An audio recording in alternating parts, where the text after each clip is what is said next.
Elise, my beloved sister, I feel on cloud nine right now, and I can't wait to share this great news with you. Oh, what is it, brother? The way you say it makes me feel happy and excited for you already. Tell me, did the employers finally say yes to your job application? Well, not exactly about that, but it doesn't make it any less exciting. As a matter of fact, it's a piece of news that's even more captivating than me getting a job. Look, as I joined my friend's party the other day, I accidentally bumped into this amazingly hot and rich girl. We did a small talk and I was completely blown away when I got to know her family background. Her dad is a hospital director and her mum works as a manager at a bank branch.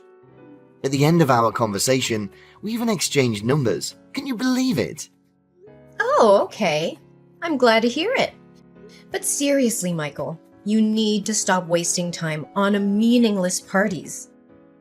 I mean, you've been jobless for 5 years already.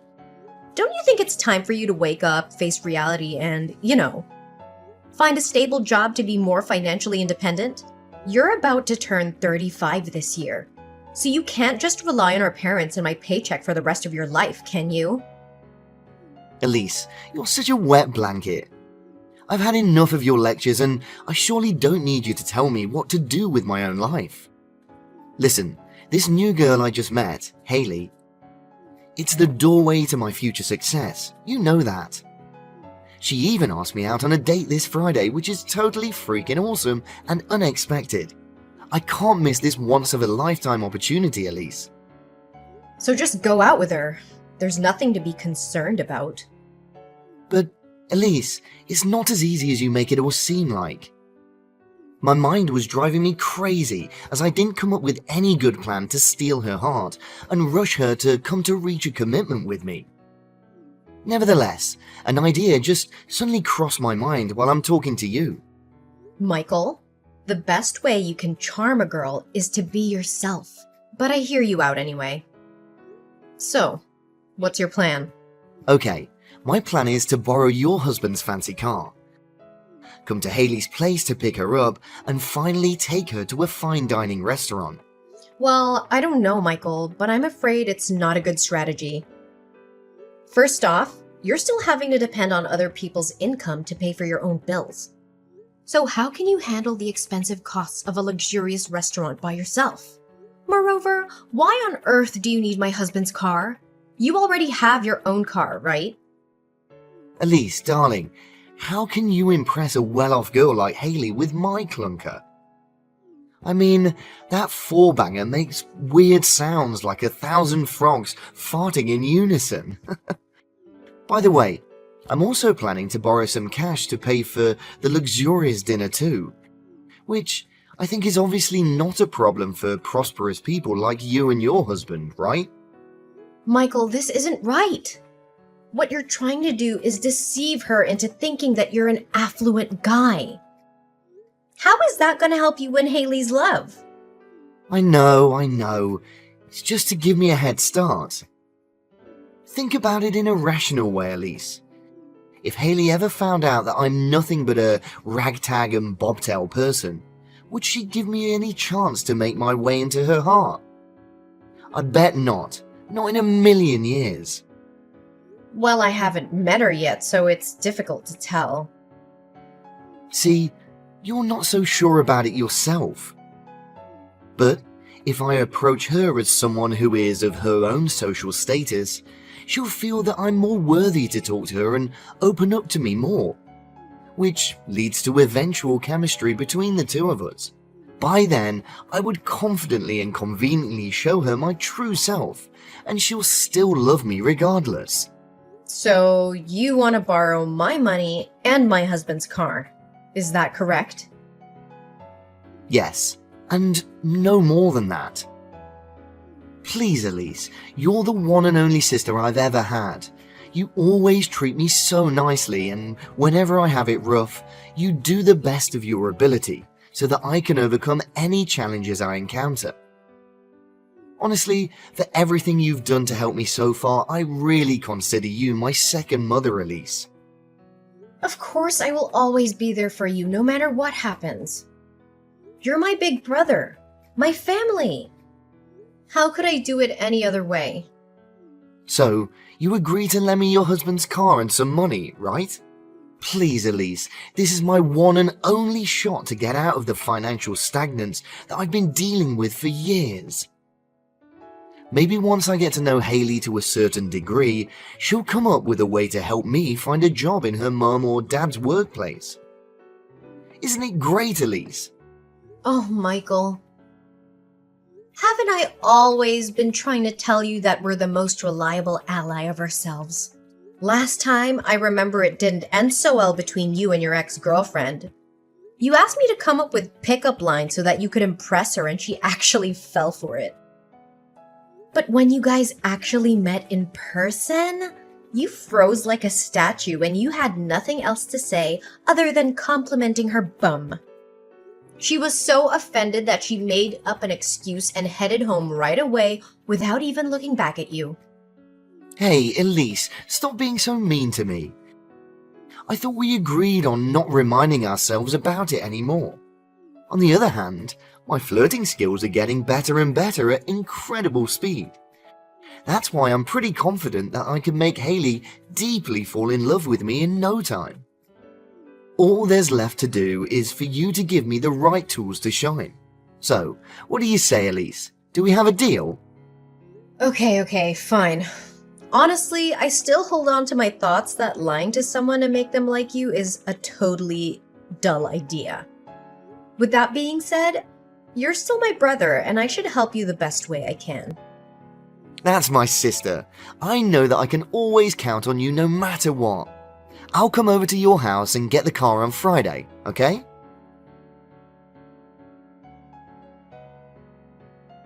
Hey, Michael, what happened to my husband's car? I can't even recognize it anymore. It's a complete mess now. What do you mean? The car still looks fine. Well, I hit a lamppost and the car took some minor scratches, but nothing more serious than that. What? You call these minor scratches? The front windshield is completely broken in pieces. The front bumper is totally crushed, and the rear view mirror is nowhere to be found. What is this all about, Michael? Easy, Elise. Don't raise your voice to your own brother like that. I mean, maybe I exceeded the speed limit a little and got the car to endure some damages. But it was just because I was over the moon when Hayley agreed to go on another date. She even praised how good-looking and well-dressed I was. Another thing I can say with confidence that my flirting techniques definitely knocked her off her feet. Oh, I'm so glad that the $5,000 suit you borrowed from my husband actually fit you well. Now back to our main topic. What are you gonna do to compensate for my husband's car? Compensate? What are you talking about, Elise? We're family, right? Don't say to me that you're hard-hearted enough to make your own brother pay for the damaged car, aren't you?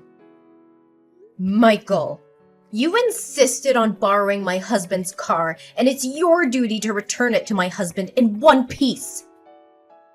You can't just rely on the fact that we're family members to conveniently shake off your responsibility. I know, Elise, I know.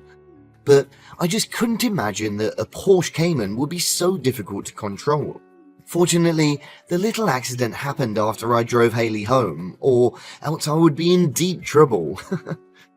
Yeah, good for you. Again, what course of action are you gonna take to help my husband fix his car? Did you know that my husband spent nearly $150,000 for that car? Geez, relax, Elise. Your husband's nickels and dimes are nothing compared to what I'm going to gain from Hayley's family. In fact, I'll be able to pay you guys back for your stupid car soon enough. So please stop nagging at me, okay? You're incredibly ungrateful, Michael. After finally getting your hands on what you want, you decided to turn your back on me and Asher, right? Oh, come on, Elise. Don't always exaggerate everything like that. I was just so pissed off to hear you complain non-stop about Asher's car. I'm sorry, okay? By the way, I heard Mum said that your whole family's going on a vacation next week, right? Yeah. We will be traveling to Italy next week because my husband was granted some days off. How long are you going to stay there? Well, no more than 5 days. But why all of a sudden are you interested in my family's vacation? Well, I was just wondering if you need anyone to look after your house. I mean, it's a grand villa with a lot of expensive furniture. It would be careless if you just leave the house unattended while you're away, right?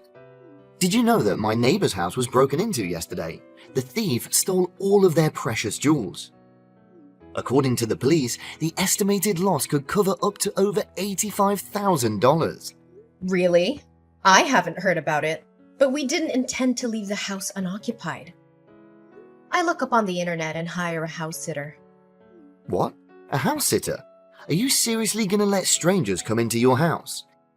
That doesn't make any sense. So, what do you suggest, Michael? Well, as your older brother, I want to help you save some time and money finding a house sitter by taking care of the house on your behalf. Do you really mean it, Michael? Of course I do. I always have to take responsibility for what I did to Ash's car. You can consider this as an act of compensation. You're welcome. No need to thank me. Michael, where are you? Michael! Answer me now! Oh, hey Elise. Have you already come back from your trip? Tell me, did you have a great time? I bet you did. I mean, if spending your husband's big money without having to lift a finger isn't the easiest thing in the world, then I don't have a clue what is. You know what? I am not amused by your mocking tone at all. How dare you ask me such a question? Yes, I was having the best time of my life until I got home and saw this disaster in my house. What have you done to our house, Michael? Well, I wouldn't say it's a disaster. I mean, the doormat was covered in some mud, the curtain rod did break and cause the curtains to fall out of the wall. Some of the paintings have holes on it. What else? Oh, maybe some antiques are a little misplaced. Oops, I also forgot to take the wall clock out of the bathtub. So, you can help me take care of that. But overall, your house is still in good condition, just as before you left. Michael, you can't imagine how furious I am right now. What on earth did you actually do to turn our dream house into this waste yard? First, my husband's car. Now, our house? You're becoming impossible to put up with, Michael. Geez, calm down for a split second, will you? Honestly, you should be thanking me for taking care of everything in your house without demanding a single penny. You would have to pay at least $500 for other people to come and watch over your place. Oh, should I bow down to express my gratitude? Yeah, you bet. I even made your house the most popular party spot in the neighborhood. It's a shame your family wasn't here to tune in with the excitement of the night. Man, it was wild, Elise. But the most important of it all is I got Haley to come over, and we had a lot of fun.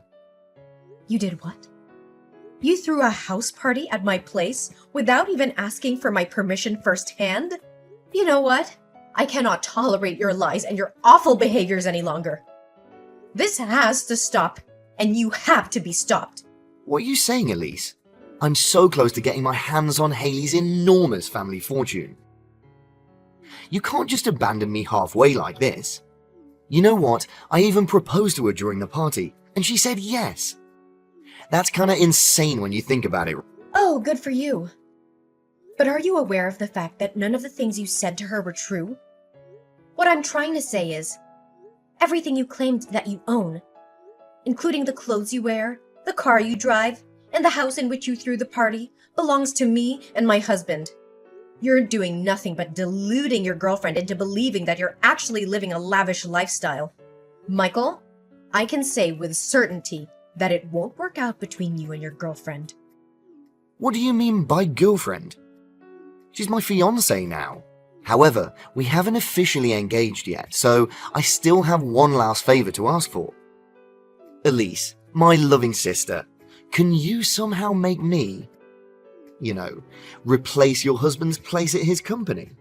I know that Asher's holding a key position which allows him to earn over $170,000 per year.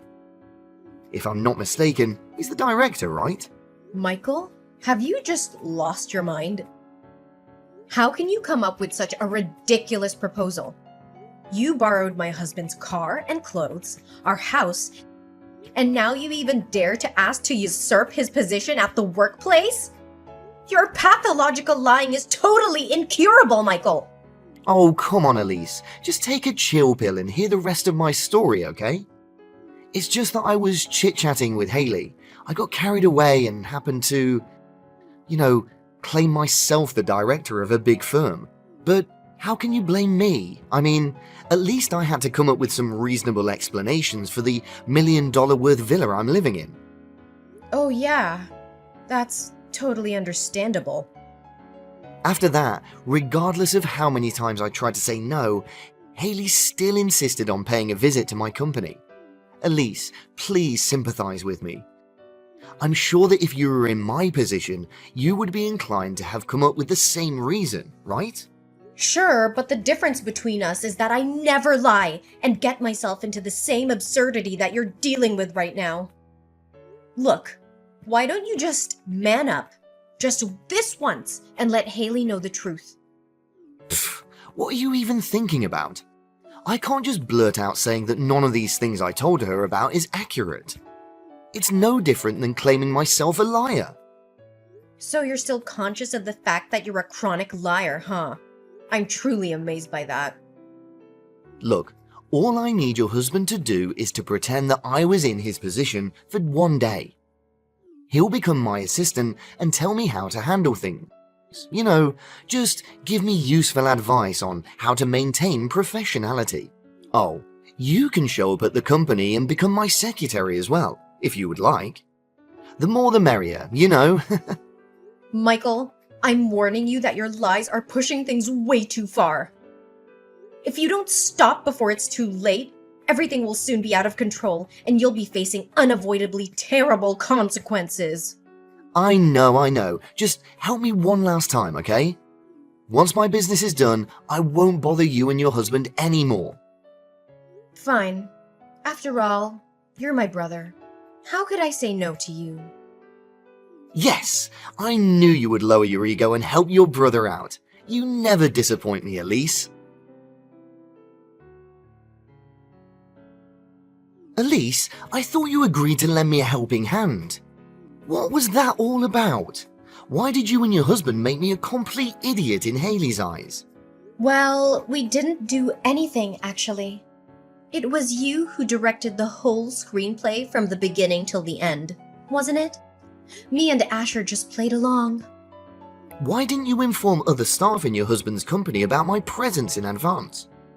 And you should have told me their names too. I got their names all wrong. It was so embarrassing. Well, you bet. You don't know how much I have to refrain myself from bursting into laughter. Oh, and the fact that you held the contract upside down was totally hilarious. You should have seen your face while you were muddling up trying to figure out where to sign on it. Your girlfriend was really disappointed when you asked your assistant to help you with signing a simple contract. It was your husband's trap. He intentionally gave me the contract upside down. Oh, but that wasn't the best part of it all, right? My husband forgot to tell you that he had an important meeting that day.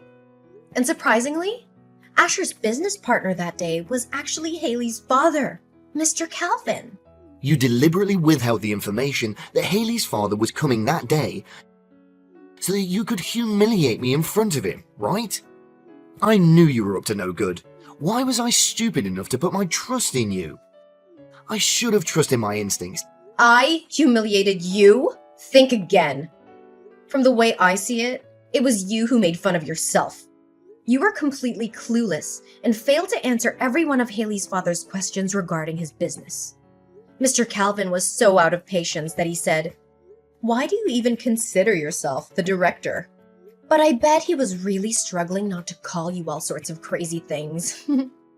You and your husband are heartless people, but I'm still the one who gets the last laugh, Because after all, your husband did miss a $34 million 10-year contract, right?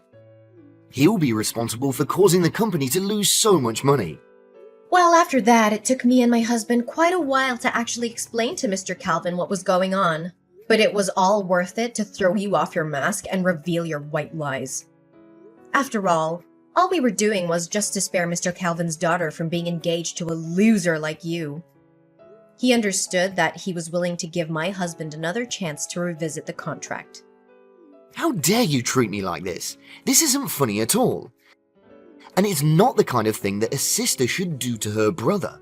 I guess it was kinda harsh when Haley dashed the ring to the ground and trampled it beneath her feet, right? And I bet you could still feel the pain and humiliation from her slap. I hope you learn an invaluable lesson, Michael. And by the way, we're still suing you for damaging my husband's car and wrecking our house. So be prepared.